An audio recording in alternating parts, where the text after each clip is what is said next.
Hello and welcome, Pocket Watch here, and it's about time for another episode of Umineko. Yeah, last time was like really freaking intense episode. We basically lost the battle. Yeah, and I assume that this will be last episode of episode 2 of Umineko. If it's not, then it will be... yeah, then it's not. But it's probably going to be a longer episode, depending how much time we still have. And if I will end this episode faster, and we'll have like, I don't know, half of hour of the next episode, then I will probably fix them up together and make one, like, 1 hour and a half episode, or maybe even 2 hour episode, I don't know. I feel like 2 hour will be just overkill, but we'll see. So, let's just go. Is everything recording? Yup. Okay. それが真相だというのかい。はい。私たちは見たままのことをお話ししています。George folded his arms and started mumbling again. And the kitchen was once again wrapped in a long silence. ジョージ様がにわかには信じられない気持ちも私はよくわかります。 So you actually gave detailed information now, and before you just said you can't explain that. 何しろこの目で確かに見たはずの私ですら、 I mean, あれが何だったのかわからなくなる。 yeah, I mean, it wouldn't change, I think, even if they would like describe it in detail before, because this is just something that is impossible basically, and Rosa wouldn't give a fuck. So yeah. 私は確かに見た。そして取っ組み合いまでしたはずなんだのに、あれが全部幻だったような気すらする。なるほどね。あのローザおばさんに詳しく話せないわけだ。Yeah, she wouldn't believe anyway. 今の話を本当にしてたら、もっと面倒なトラブルになっていただろうね。Why is that? I wonder... Wait, what? Why? なるほど。源氏さんが随分冷静な対応をしていたのが分かりました。Like, it doesn't matter if they make an unbelievable story or just say that they can't explain that it's just the same. And why they would be even in more trouble? Huh. Can you explain it to me in the comments? Why it would be worse? Why do you think?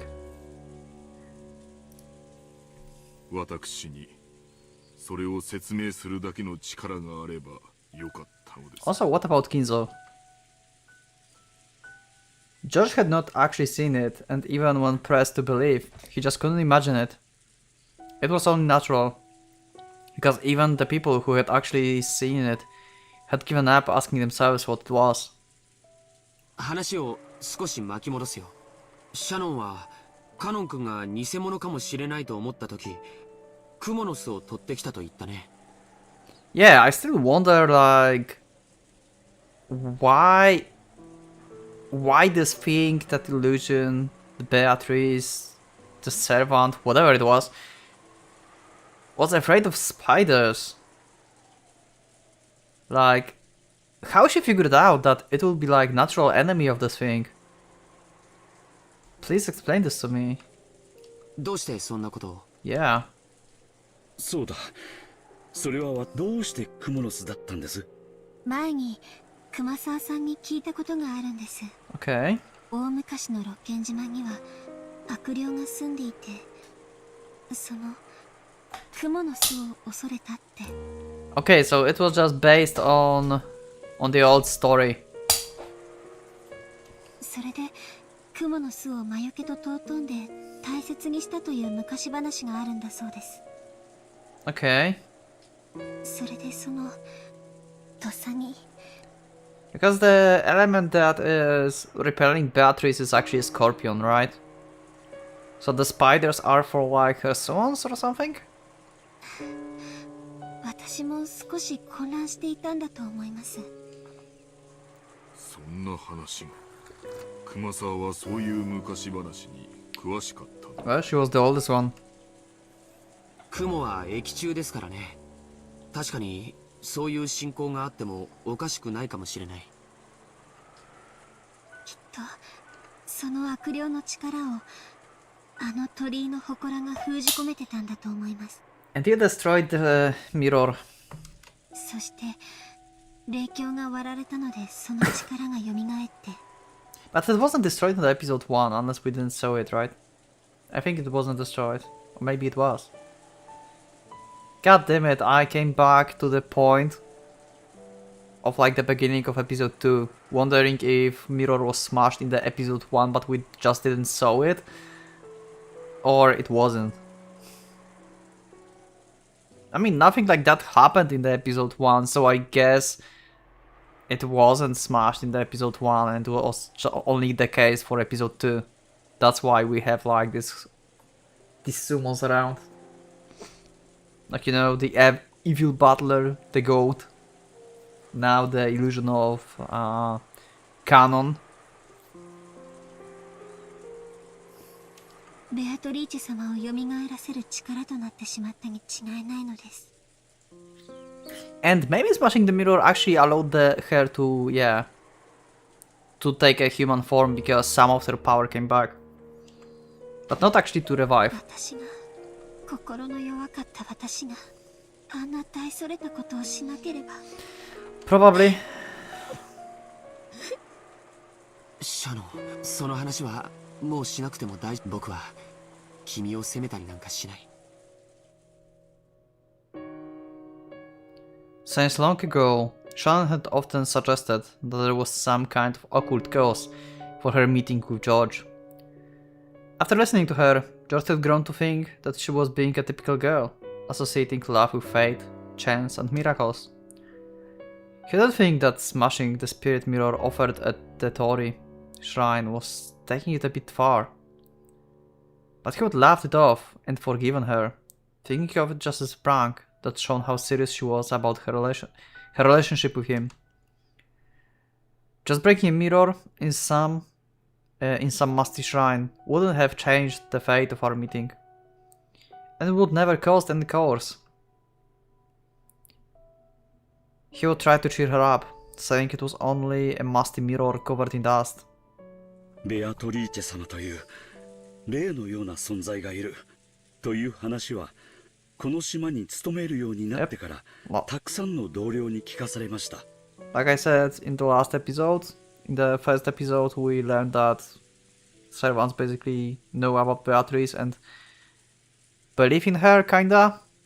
It's not like they devote to her or something, they just acknowledge their existence, kinda, you know?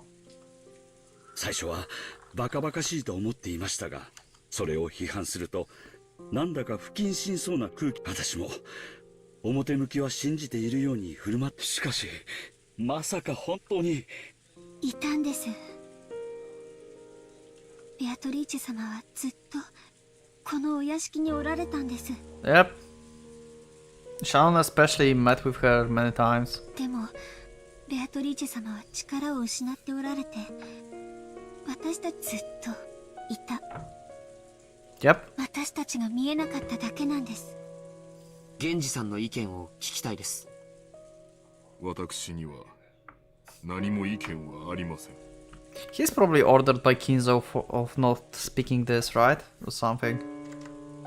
一つだけ申し上げたいのは、私たちはあの時ここに5人いた。そしてカノンが勝手口から帰ってき、そして使用人室に運び、何かが起こって南條先生と熊沢が帰らぬ人となってしまう。 Okay.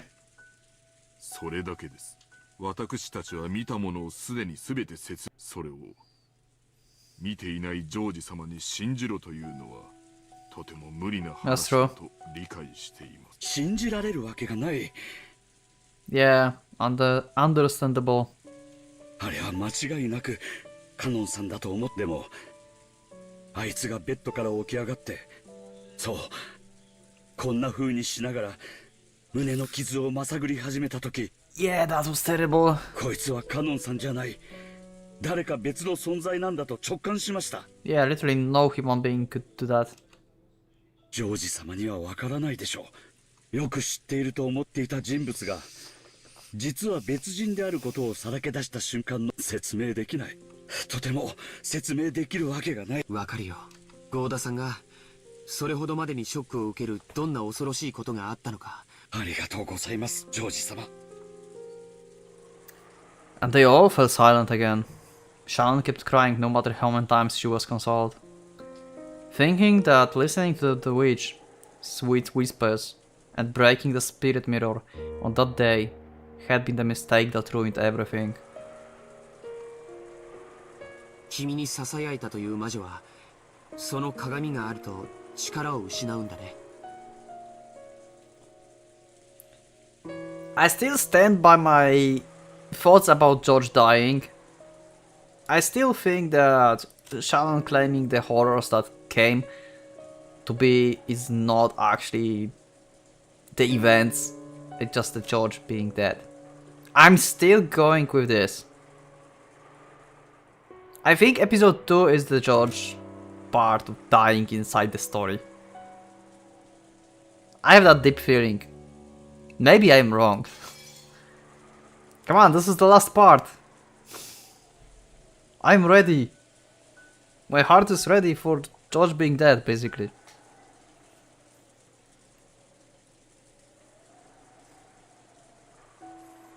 少し説明してくれた気がしますが、よく覚えていません。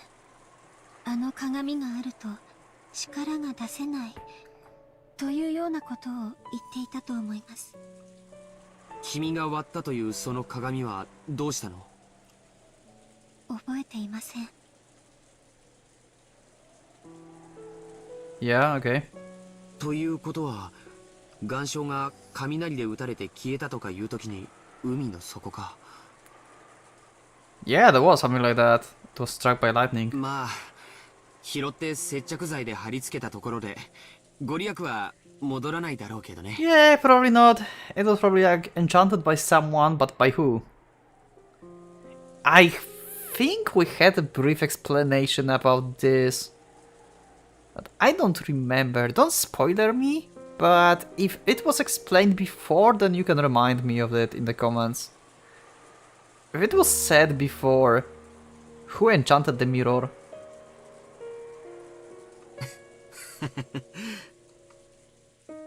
Or it will be in the story later on. 本当になんてことを。ごめん、失言したよ。 He didn't know if Shannon breaking the mirror really had started all this off. Though the servants didn't blame Shannon, they all seemed to believe that her action had been the root cause. But even now, George wasn't able to go that far. All this talk about witches and evil spirits just sounded fake to him, even though he was trying to be open-minded. Okay, so George also is in the deny, not all in Rosa. Even so, he listened seriously to Shannon's story, trying to find a hint that might relieve at least a little of the pain in her heart. そういえばその鳥居にあったものとは違うでしょうが、北様がお守りとして霊鏡をお持ちになっていると聞いたことがあります。 Okay, interesting. 夏日おばさんが？はい、おじい様の形見分けか何かでもらったものだそうで、とても強い魔除けの力を持つ由緒正しい。 Well, it didn't help. 霊鏡だとかなんとか。同じ話は私も聞いたことが、鏡は良くないものを反射して弾き返す力があるのだとか。 Still, it didn't help. On the other hand, what if the mirror wasn't enchanted? What if just that kind of mirror is needed for the shrine to actually work? So if you get a new mirror that's like exactly the same or made in similar matter and put it inside the shrine, it will start working again.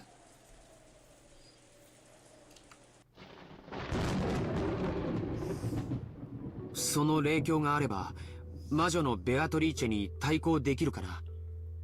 It didn't work. You know? Once again. Actually, she might had it in the room or something. And she died in the chapel.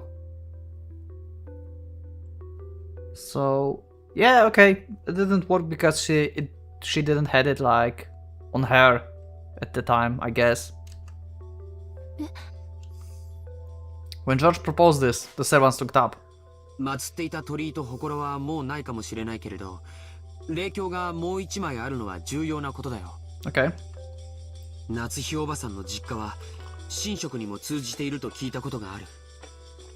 Oh, okay. That's interesting. That's why she have a spirit mirror. それは本当に単なる鏡ではないかもしれない。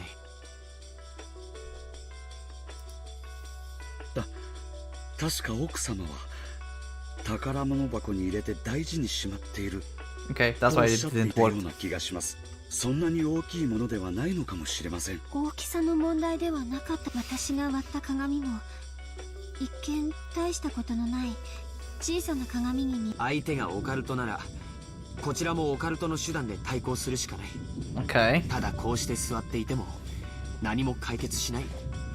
単なる気休めだとしてもやってみる価値はあるよ。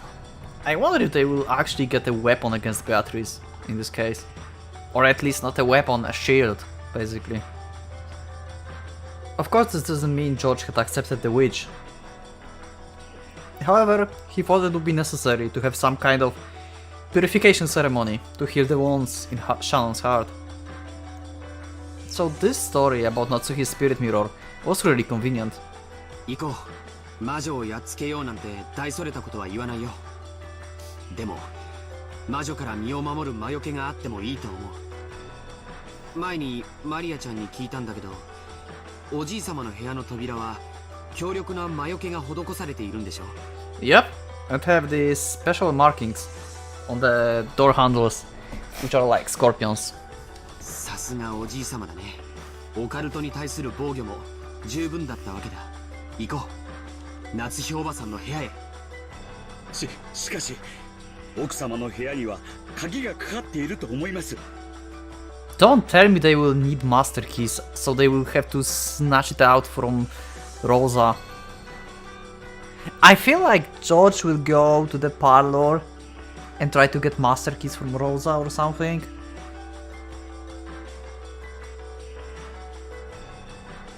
I don't know, I feel like this is... this whole journey to the Natsuhi's room is going into a terrible direction. There's many things that can go wrong. Especially if we include Rosa in the equation.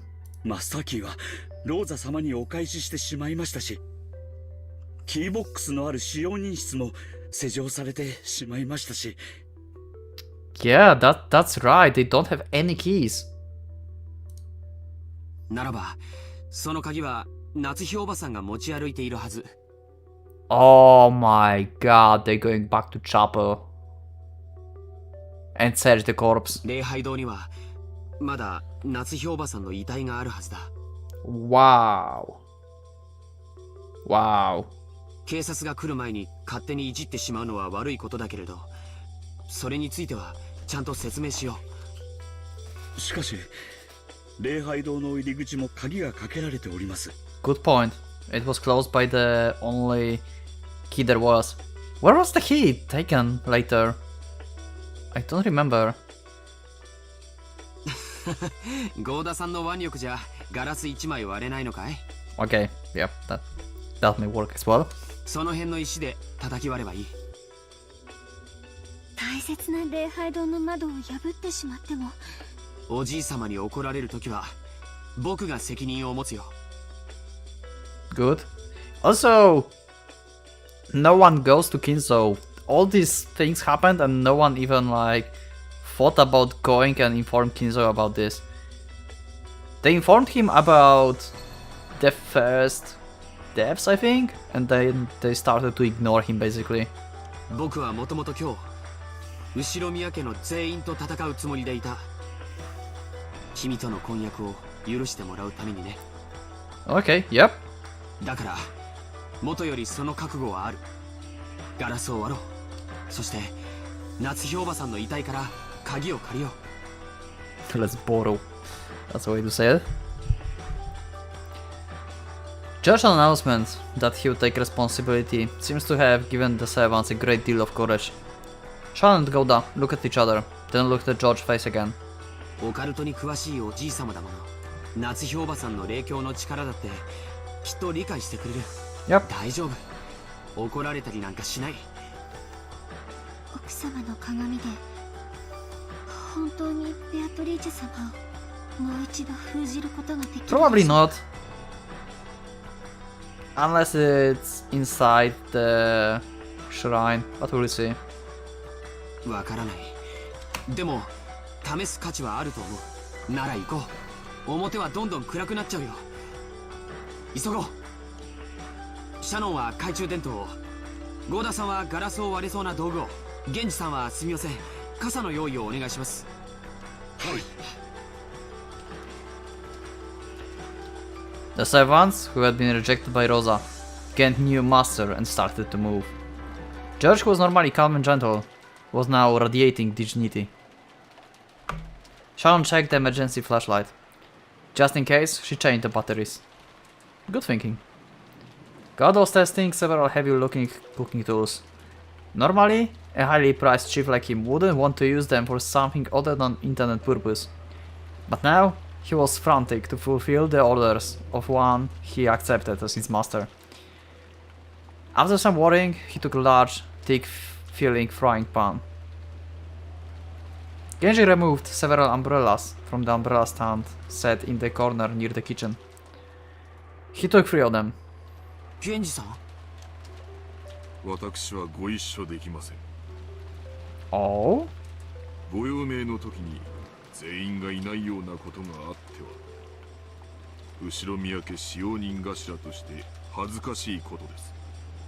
Okay, there was order for them to stay here. Okay.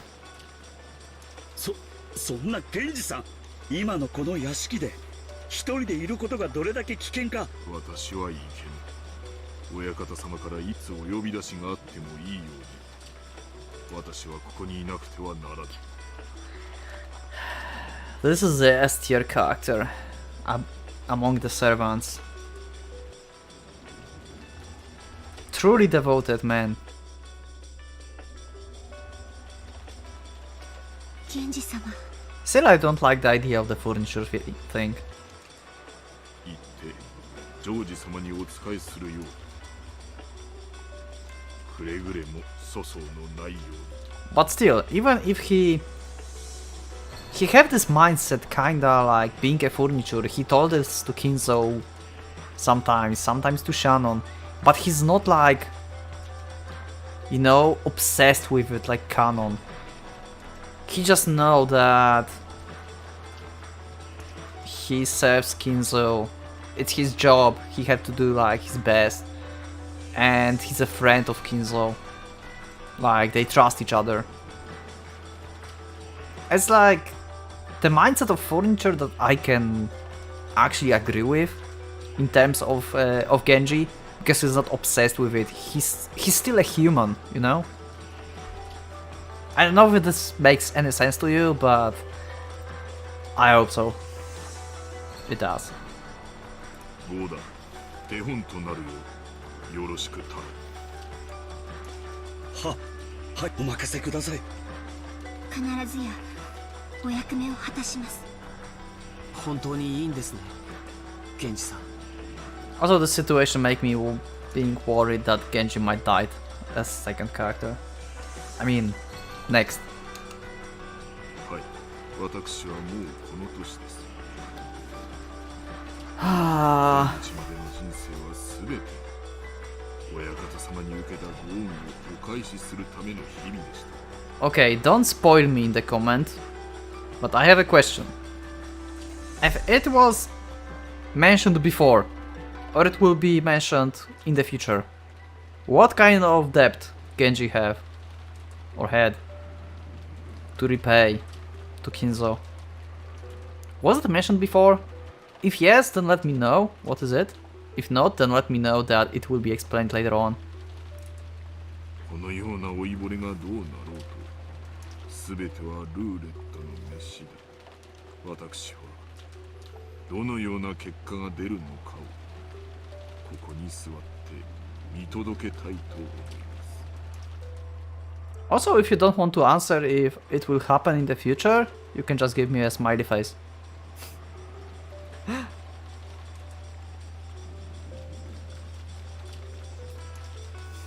Or in the past, if you don't want to answer it in any way.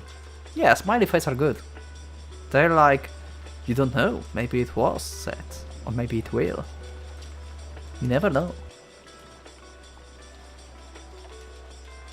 As Genji said that, he sat down, as though saying that he didn't intend to discuss this anymore. His gaze fell to the chessboard that he'd played Nanjo on. When George saw this, he decided to leave Genji there. 行こうみんな。 Who will he, like, play against now? I'm sad. He could play against Ginzo, but yeah, Ginzo is in the closed room now. 今は少し風もおとなしいみたいだ。 Oh yeah, there's still Typhoon outside. When George took an umbrella and dashed down the hallway, Sean and Goda chased after him, each holding a tool.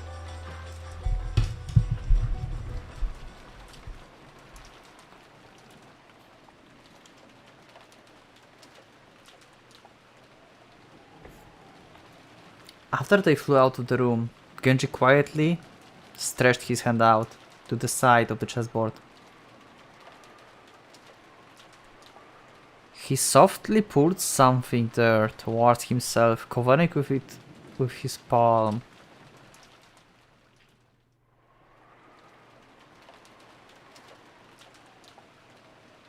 Genji kept his breathing even more than before. As he did, something flashed gold. What the hell is going on? Don't give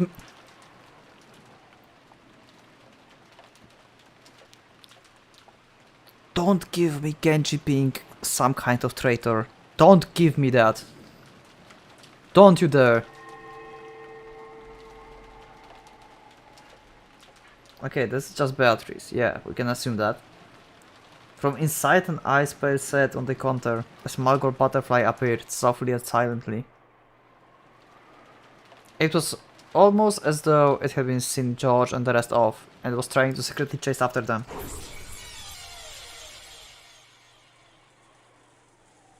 Dead. It happened in an instant.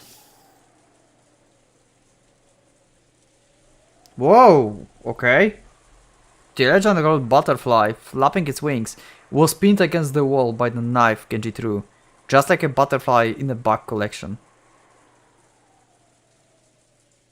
Damn. After the gold butterfly beat its wings several times, looking like it was in pain, it accepted the fact that it couldn't break free, became fine, gold powder and smoke, and disappeared as though it had melted into the water.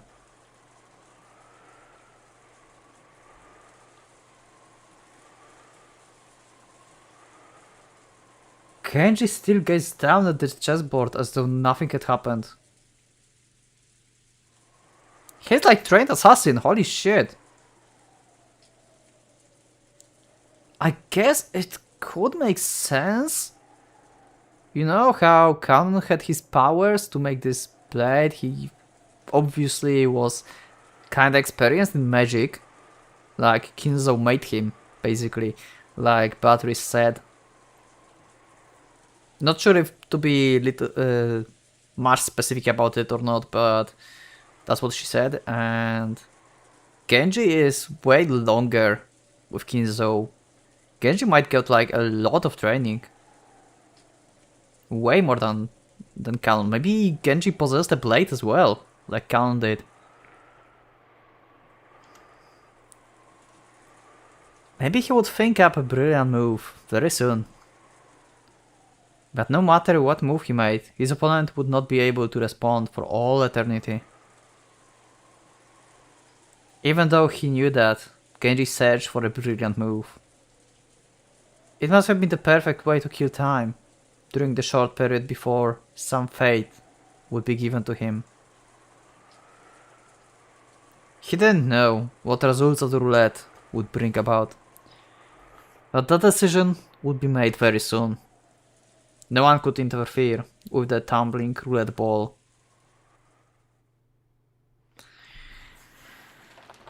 Oh. The door to the parlor was not only locked, but blocked with a barricade made of sofas and the like. It's exactly like the episode 1.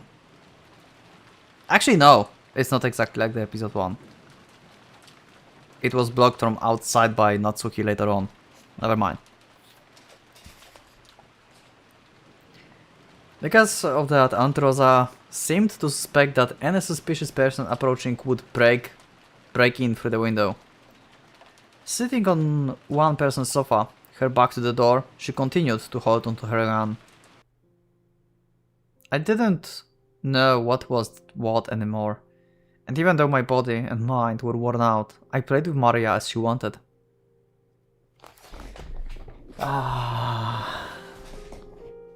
Maria had said it.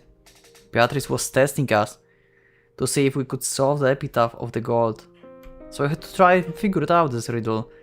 It's kinda late for this, but you got experience for the next episode. Yeah. I think... yeah, this is the thing that I would change in the game, like core design, I would say. I mean, not core design, but the way it's shown, you know? Because we know from the menu that there are going to be 5 episodes, right? I think it would be better if the game would show only like... no, not... it would change into episodes later on and just give an option to like continue the game and not like pick up the episode. Like picking up the episode should be the choice that we made after we finish the whole game. Because we could assume then that we're going to close to the end of the whole story right now. And that's actually not the case. It's kinda a little bit killing the whole suspension, you know? Because we know that we still have like 3 episodes of content that we will have to like find some answers, have questions and stuff. I don't know.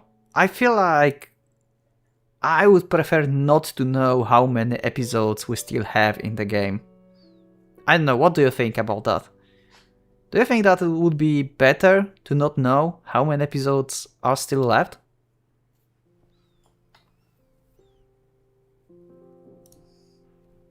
In the beginning, I was a little interested and tried to solve it, but I didn't even have a clue where to start in this weird text. They figured this out also in the episode 1, right at the end, when the butler saw the epitaph in the Kinzo's room. I didn't doubt that there was some hidden riddle. There was some riddle hidden there, but I seriously doubt it would be to suddenly leap to an answer. In the middle part of the epitaph, there were the lines going from the first to the 10th twilight, telling us to the journey to the Golden Land. On the first twilight, offer the 6 chosen by the key as sacrifices. On second twilight, those who remain shall tear apart the 2 who are close.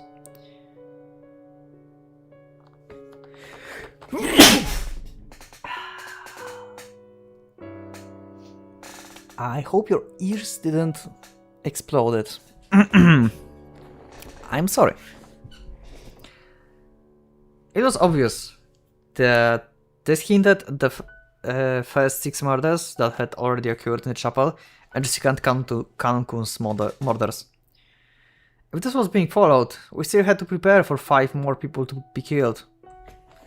On the 4th twilight, gouge the head and kill On the 5th twilight goes the chest and kill.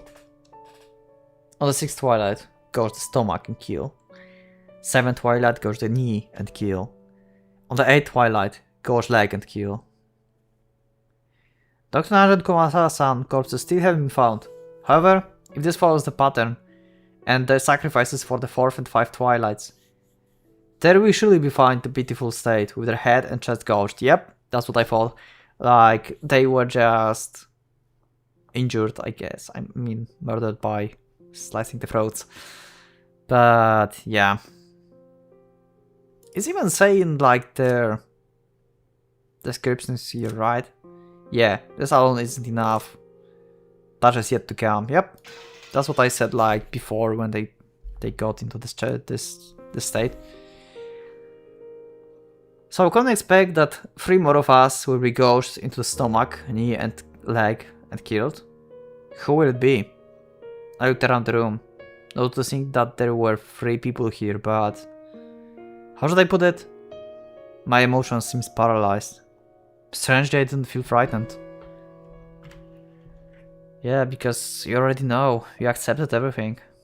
This is crazy. As I leaned against the sofa, with the top part of my body gazing up at the ceiling, Maria noticed. Apparently she felt I was slacking off in my riddle solving. She got mad at me for not taking this seriously enough. Nah, Maria. Also, I wonder now. Because in the first episode, we never saw Maria being that fixed about solving the puzzle, right? And now we see that she's so fixed about solving it. And I wonder why it is. What's the reason why Maria wants to solve the riddle so much in this episode? Like, I mean, it seems like she doesn't care what's going on. All she wants is she's happy that she will go to the Golden Land, that she's chosen by Beatrice, that she will live and be in this fantastic world of the Golden Land, whatever it is. But she wants to solve puzzle and beat Beatrice at the same time.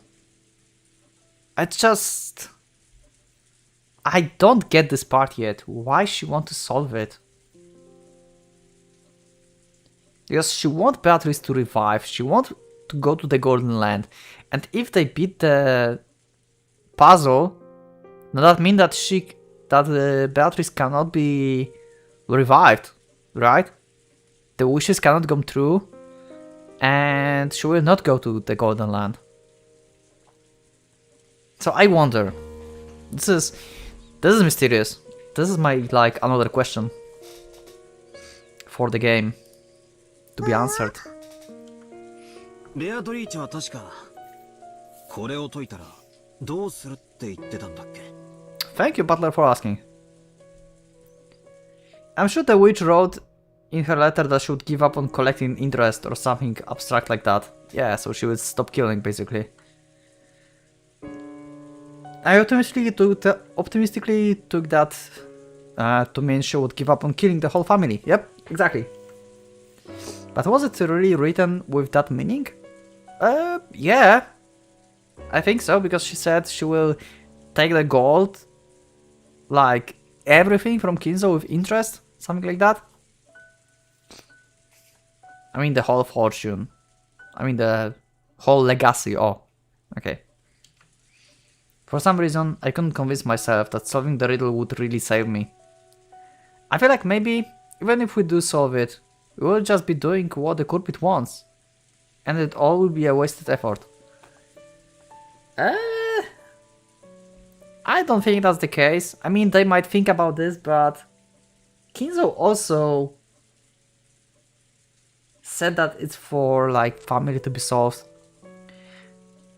Now I think about it, does it mean that Kinzo know exactly how to solve this puzzle? He was the one that wrote it, right? He made this whole situation. Did Kinzo make this whole ceremony and this puzzle? Yeah, I think he did, because he wants Beatrice to be revived, basically. Yeah, he did. It was like in the episode 1. Also, he's so fixated about this. Yeah, okay, never mind. I'm just going off trails now. この碑文が解けたらベアとの儀式はおしまいになる。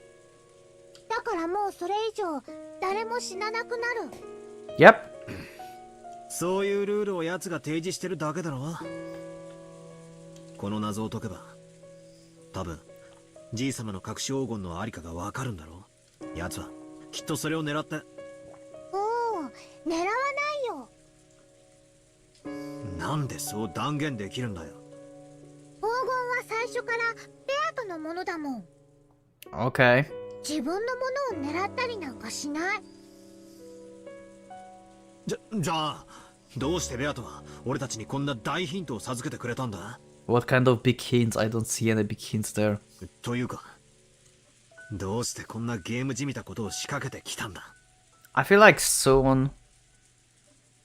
I mean, wait. If I remember correctly, those comments from like long time ago. Apparently the epitaph can be deciphered by the reader in like episode 3 or 4 and only in Japanese apparently. So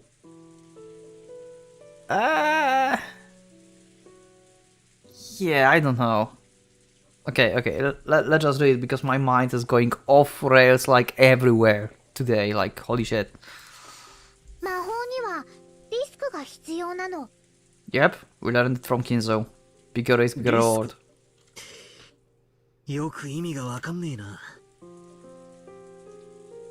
完走すれば誰でももらえるメダルと一番になった人しかもらえないメダルって同じ価値だと思う？ Yep. 思わねえぜ。つまりなんだよ。わざとこっちにチャンスを与えるようなことをして。違う。それがね、魔法というものなの。どんな大きな魔法にも絶対にリスクや弱点があるの。 Okay. ないといけないの。 The bigger clues you give, the better your magic is, basically. 魔法って言われるとピンとこねえが、ギャンブルだって考えれば少しは理解できるな。でかく失う覚悟がなきゃ、でかくは勝てない。 Okay. そして、勝ち目の薄いギャンブルであればあるほど、配当は。その通りだよ。だからベアトは儀式のリスクをちゃんとみんなに説明したの。だからこの謎を解けばちゃんと儀式はだってそれを約束違反したらリスクにならない。 Yup.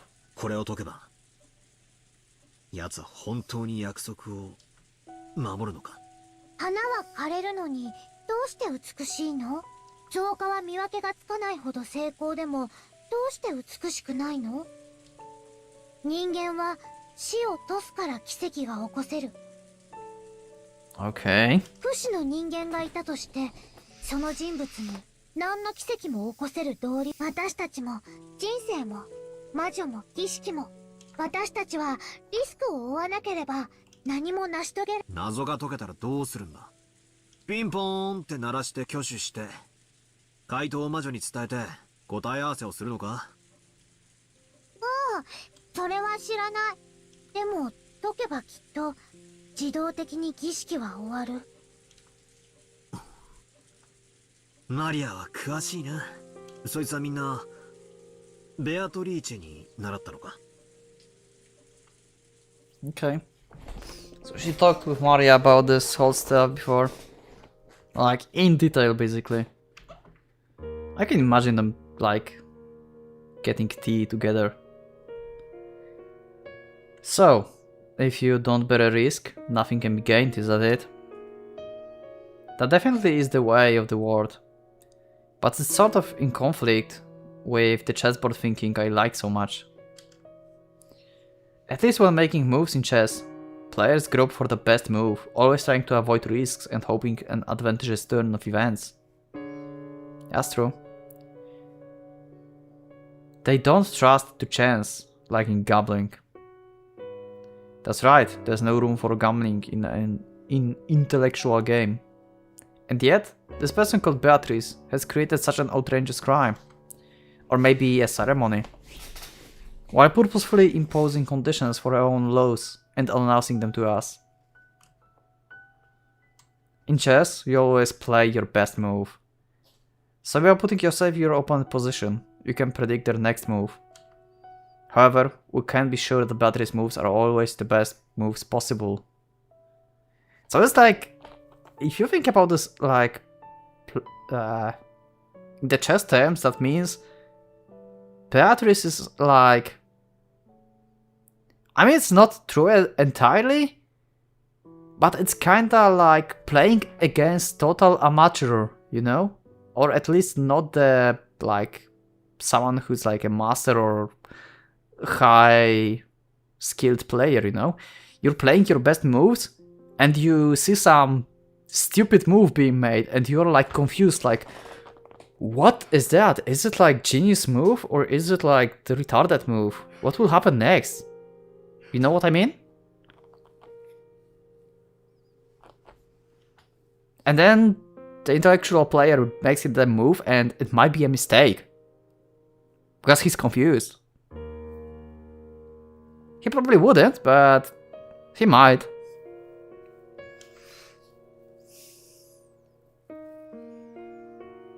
I thought she was probably making us focus on the epitaph to fool us in some way, speaking in riddles. But according to Maria, that alone was impossible. She said this was a genuine risk that the witch had taken, and therefore proof that this was a formal ceremony for magic. I can understand this witch called Beatrice. If she's committing this chain of murders with some goal in mind, why did she go to all the trouble of exposing the conditions for her defeat? No matter how I spin the chessboard around to think from many opponents' perspectives, I can't understand why she would give up in this riddle if this riddle is solved.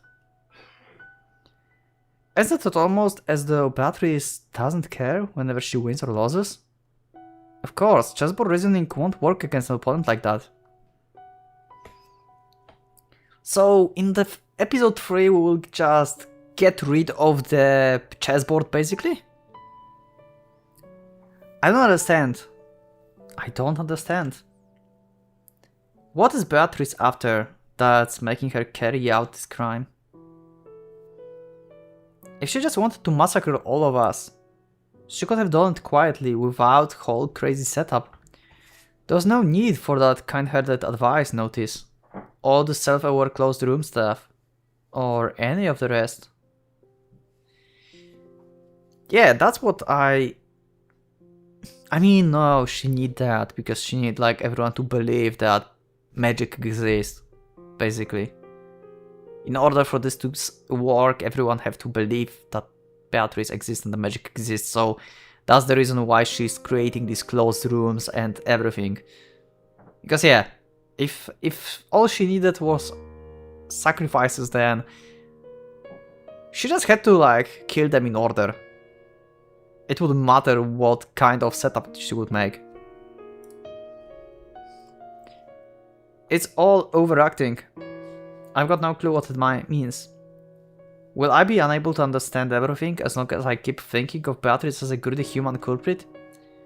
If I don't accept her as a witch, will my chessboard thinking be stuck before I've even lined up the pieces? Yep. Like I said, like in the last episode, I feel like admitting that Beatrice exists may lose a battle but not lose a war.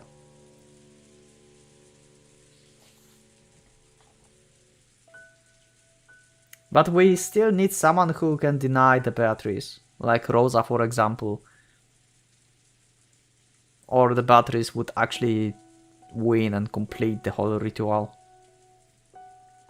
She couldn't complete it in the episode 1 because Butler was like opposing her, but yeah. Now he's not. Now it's the case of Rosa and George, basically, opposing the Beatrice, yeah. That's what I wanted to say. God damn it, I can't speak.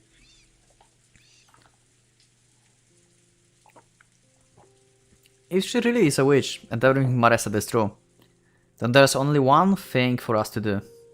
The theory building and discord and searching for the culprit has all been pointless.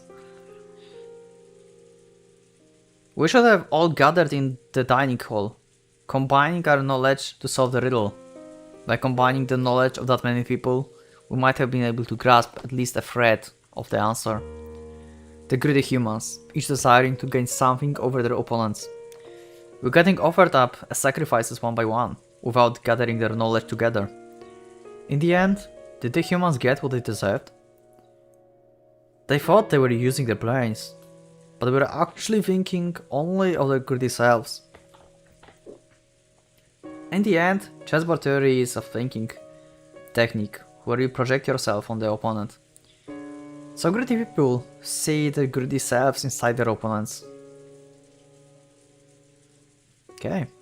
I looked lazy and down at Rosa. She was probably tired from being under all this tension the whole time. She couldn't sleep, but she kept starting vaguely at some point in space. Andros had announced that we couldn't trust anyone who hadn't been killed. Andros chessboard thinking saw herself inside her opponent. So we can trust Rosa as well. In other words, maybe Aunt Rosa was an isolated woman, unable to trust anyone and unable to let her guard down. Long ago, I think I heard a bit about it from my dad. Aunt Rosa was originally a very obedient child, but her age was too far separated from the other siblings, and they often made conflict demands of her during confrontations. Thanks to this, she would undergo a lot of psychologically harsh experiences in her youth. Often when she copied one of her siblings, another sibling would give her a hard time. True, Aunt Rosa said many things today that could be taken as abusive, but that means those words were once showered upon her, which is why they were engraved in her vocabulary. The many abusive words that she's spoken were also words that she'd been showered with in the past. Now I think about it, I've had a feeling that her style of speech sometimes has traces of Uncle Kraus and Aunt Eva in it. Yeah, especially Aunt Eva. Like, she is like great. Holy yeah.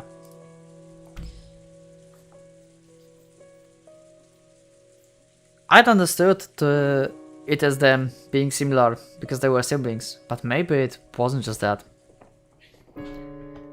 For the first time, I truly sympathized with Aunt Rosa, whom I'd always assumed was just quiet and gentle. Then what about Maria? Maria's been making a certain claim for a while now. If we can solve the riddle that was displayed to us, the ceremony will be halted and will definitely be saved.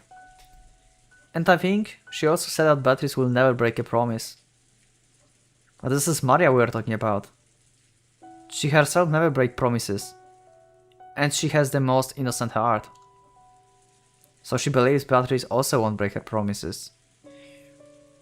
That's a good point. She's able to believe that, but isn't that just an image of Beatrice in Maria's mind? There's no proof that the real Beatrice always kept her promises, right? That's actually a very good point. That's actually a very good point.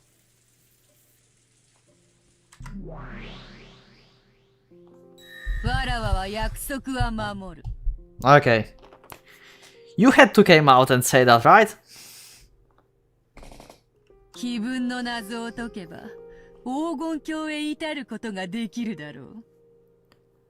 I mean, okay, so if you don't solve the epitaph, she will revive? I mean, if the epitaph would go exactly how she wants, so everyone believes in her and stuff, then Golden Land will open just for the 5 people, I guess, that will survive. And if they solve it, then the ones who survived will find the way.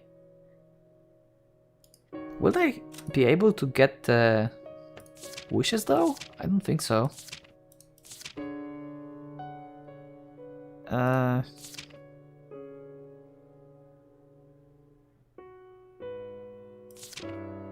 Yeah, okay. さすれば儀式は終わる。Okay, this is kind of specific. You should be able to reach the Golden Land when you do the ceremony will end. So, solving the epitaph doesn't mean the end of killing. It just means that they found a way, and only when they reach the Golden Land, then the ceremony will end. She can still complete the ceremony even if they solve the epitaph, basically. Like, you know, hey guys, we found a solution. Let's go to this Golden Land. And then Beatrice just go for killing spree. You know? それ以上誰も死にはせぬ。お前みたいな怪道の極みがルールを遵守する。わらわが残忍で卑劣で下道であることを否定はだが、わらわは魔女だ。魔法を使う。魔法を使うには守らねばならぬルールがある。Yeah, but I feel like you are kinda like a djinn, you know? You're very specific. I don't know, maybe... I know I might be a little bit oversensitive about that. But I think this is very specific phrasing. If she works like a djinn. You know, jinns and spirits are like very specific in like... Be careful what you wish for, basically. わらわは魔女だからこそ、それをないがしろにできぬのだ。それだけは信じるがよい。これだけめちゃくちゃやってきて、それでもルールだけは信じろってのかよ。わらわはたぶらかしはする。もちろん人も騙す。人間と変わらぬ。だが、約束として口にしたことを保護にしたことは一度もない。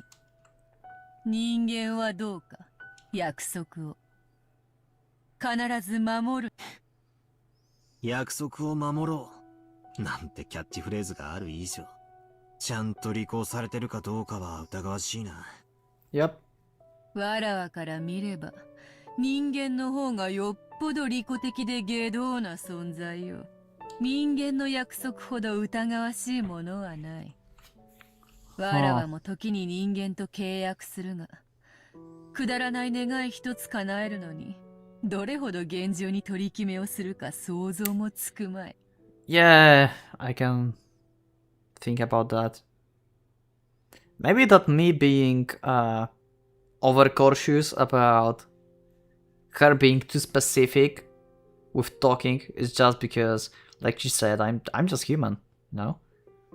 And humans don't always keep promises, so if it's not very specific, then we might break it in like...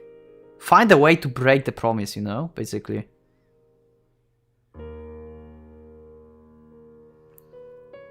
This is very interesting. 少しでも隙があると連中はすぐに叶える願いの数を100に増やせとか小さな豆粒に変身してみろとか言い出す。 Yep. 親父によく言われたぜ。契約書ほど怖えもんはねえって。よく読まずにハンコを押すやつは骨の髄まで喋られて当然だって言ってたぜ。 That's true. You should always read them before you sign anything. 悪徳で荒稼ぎしてやがったんだな。察しろ。人は生まれながらに詐欺を知りはせぬ。どこかで被った。だから覚えた。押し付け合わずにはいられぬ人の世の罪か。はて、どこの魔女に聞いたやら。Crimes of the human world, where people must press up against each other. I've heard that from a witch somewhere. まあいい。そなたが思っているほど。嘘をつけ、これだけの大勢を。こんな残酷な方法で殺しておいて。何が無慈悲ではないだ。約束は守るだと。いい加減なことを言うな。俺はお前を認めない。I mean, you already did. What's going on with the deny again? 断じて What? それを譲らないことだけがお前への抵抗だと俺は信じてる。 Okay, wait, what?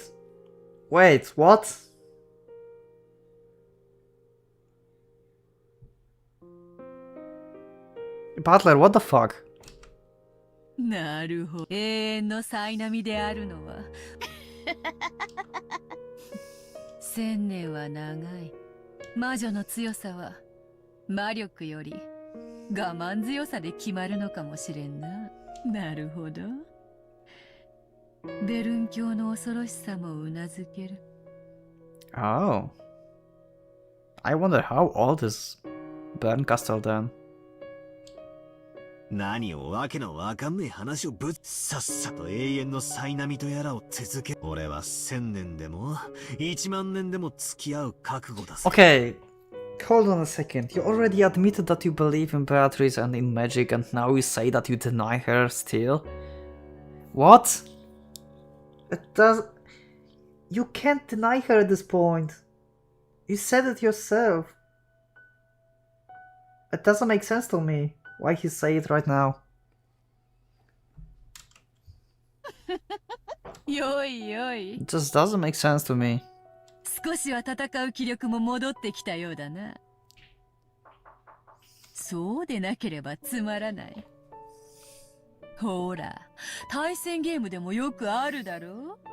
乱入したけど相手があまりに弱くて拍子抜けで、わざと負けて最終ラウンドまで延長 Okay, さ hold on a せて。 second. I will have to cut here. Okay, sorry, I'm back. I kinda forgot where were we? 1 second.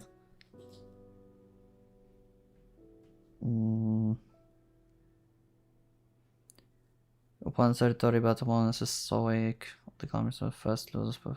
最後に本気でフルボッコにすることとかってあるだろう。例えの意味がわかんねえよ。ワインと同じよ。よく熟成させねば輝かぬ。お前はそれに耐えられるワインだ。わらわがじっくり熟成させてやる。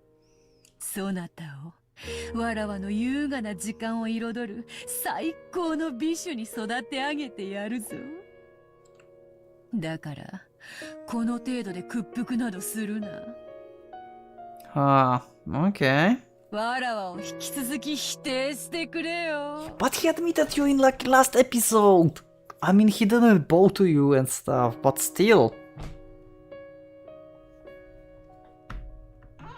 何しろわらわはそなたが認めぬ限り儚き幻想に過ぎぬのだから。 But he accepted you. He just didn't bow. I mean, but unless by accepting you mean actually bowing to you and stuff. But still, he did accept it. It doesn't make sense to me. This is like...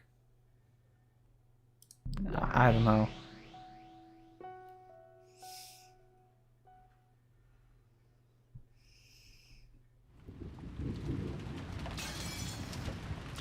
Okay, they broke the window. 何度見ても辛いな。 Okay, and with that I will end the episode. Apparently it's not the last episode, we'll see in the episode 2. I wonder how much time we still have. It's 1 hour episode already, so I will cut it out. And if we have only a few minutes after this, then I will just like make this episode longer and stick to it these few minutes that I will record after this. If not, then we'll have another episode in like following days. So yeah. Anyway, thank you for watching the episode, for listening to me. And I'll see you in the next one. So for now, Pocket Watch is going out.